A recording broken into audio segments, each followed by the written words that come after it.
Hello.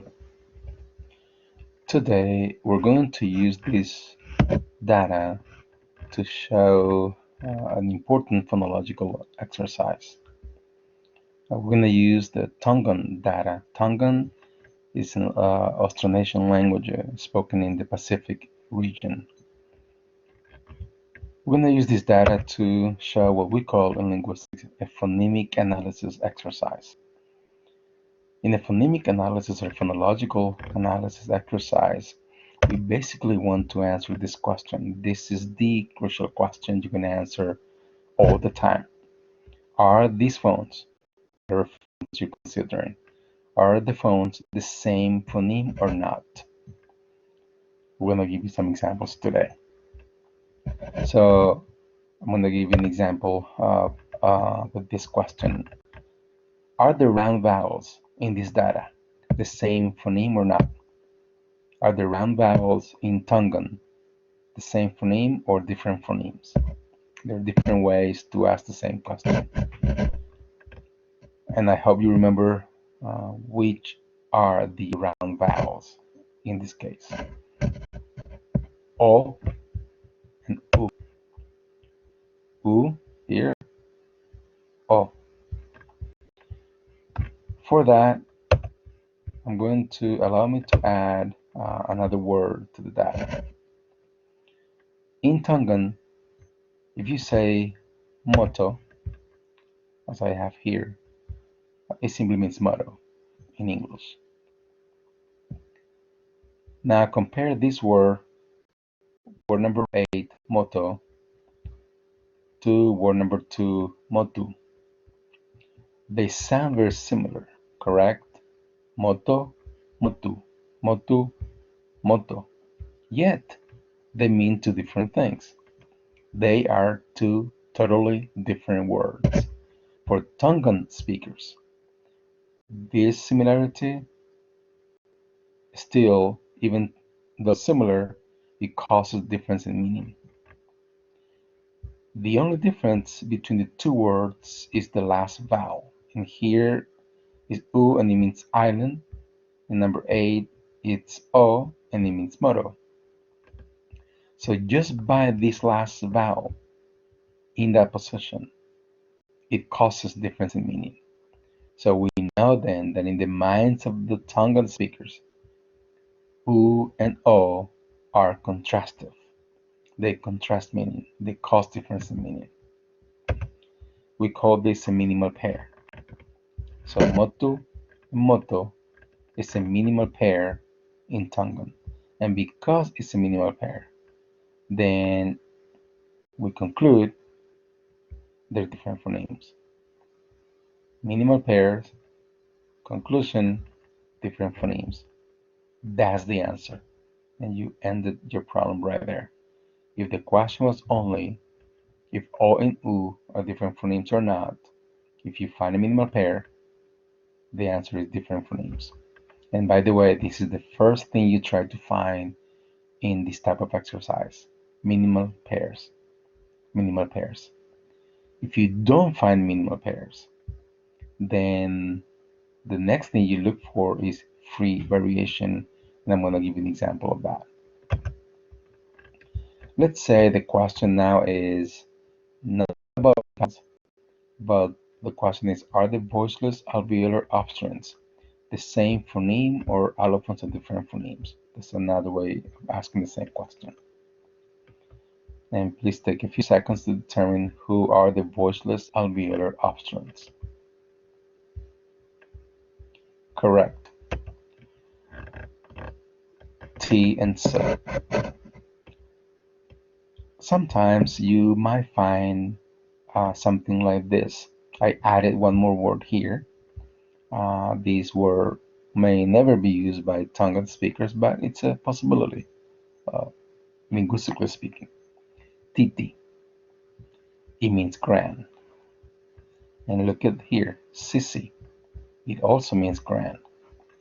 So whether you say titi or sissy, even though they're phonetically different, in the minds of Tongan speakers, it is the same. So if you remember, This pair is a little bit similar, but still different from minimal pairs. Free variation and minimal pairs are similar in the sense that the two words phonetically are very similar, only one phone is different. However, in minimal pairs, the meaning was different, whereas in free variation, the meaning is the same. We call this free variation right here. It doesn't matter how they say, they can freely say one day TT and the next day CC.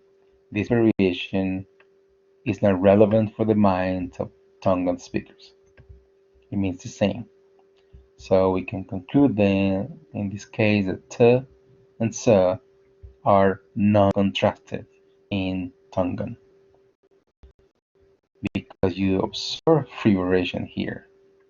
You conclude that T and S are allophones of the same phoneme. Free variation gives you same phoneme.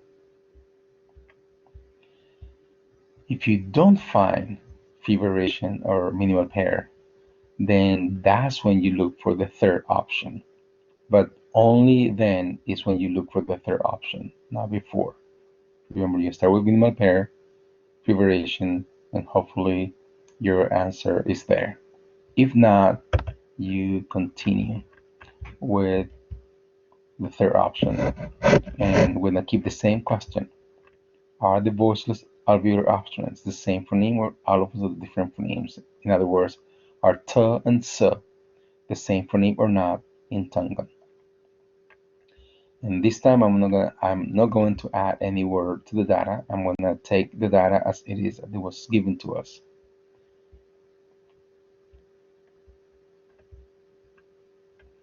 We're gonna look for the third option, and the third option is complementary distribution.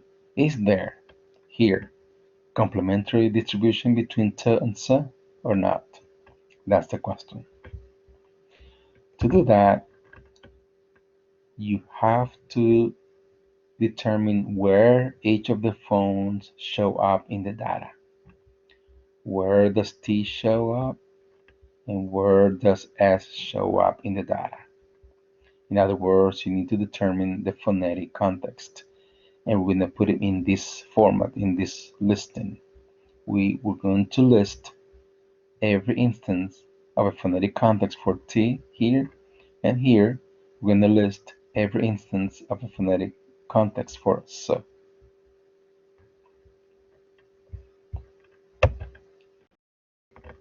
For example, let's start with T. T, according to the first word number one, fata, which means shelf. The T, look here, shows between the A's.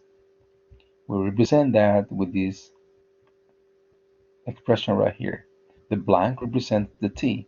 That's where the T, or whatever phone you're analyzing, should be. So this phone, in this case the T, is preceded by A and followed by A. That's the way you write it. And if you continue like that, you're going to discover that also shows before O, after O, and before U, according to Motu, word number 2. It also shows up between O's, according to Motu. Here we have two T's, and the two T's show up in the same phonetic context. We don't have to repeat it. You're just saying to us that T shows up between O's, and you only need to say that once. According to number 4, T also shows up between S. And that's all the environment for T. Now let's go to S. S, I find it for the first time here in word number 5. And it shows in word initial position. This pound sign means word boundary. If it's before the blank, it's word initial. If it's after the blank, it would be word final, which is not the case here. So, S in the word sissy, the first S shows up word initially and before E. And we continue in this hash for all the S. The second S in 5 shows up between E's, and then according to word number 6, S shows up between O and E, and finally between E and E in Fesi. So these are the listing of all the phonetic environments for the phones you're considering. Now you're going to look at those two columns for a few seconds, for a few minutes, or as long as you need. A pattern should be obvious, and you're looking for patterns. You need to detect patterns right here.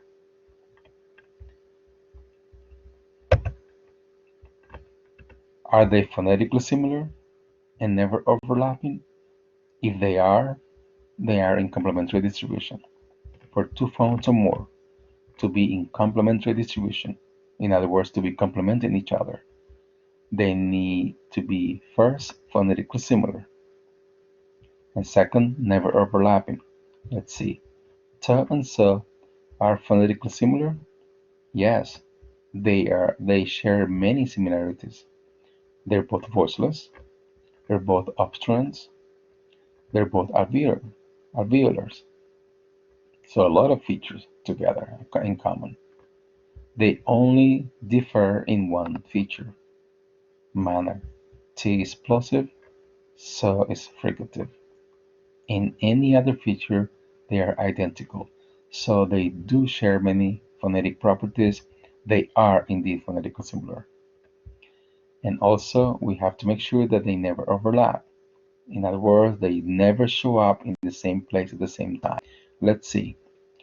Where does T show up that so doesn't, and vice versa? Or, in other words, what do you see here in the what is the pattern of their phonetic contexts? It seems to be that the pre-phone environment here before the blank seems to be all over the place. Here we have it word initial, but then it's never word initial anymore. Here we have the e before the phone. Here we also have the e before the phone. So it seems to be that the pre-phone environment is not the issue here. Now let's consider the post-phone environment after the blank. In some languages, the post-phone environment is what matters. In others, it's the pre-phone environment that matters. In others, it's both uh, places that matter. So let's see. I hope you see that there is a clear pattern here. S is almost predictable. You can tell that it's always before.